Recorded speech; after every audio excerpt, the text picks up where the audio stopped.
क्या हुआ? पेलते पेलते हैरान हो गए। तभी से बोलता था कि मेरे लंड में बहुत पावर है। बस बहुत हो। अब नहीं पेलूंगा मैं, बहुत पेल लिया। मेरा लंड दर्द करने लगा।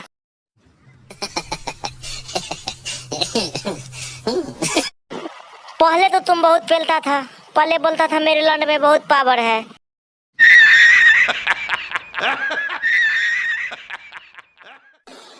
हाँ, पहले अनार का जूस पीते थे, इसीलिए मेरे लंड में बहुत पावर था। लेकिन अब जूस नहीं पीते हैं।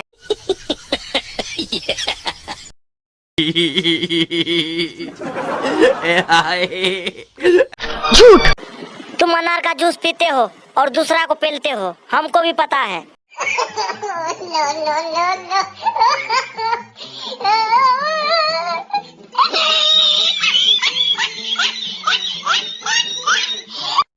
तो पहले क्यों पेला मुझे तुम? झूठ। तुम किसी और को पेलते हो।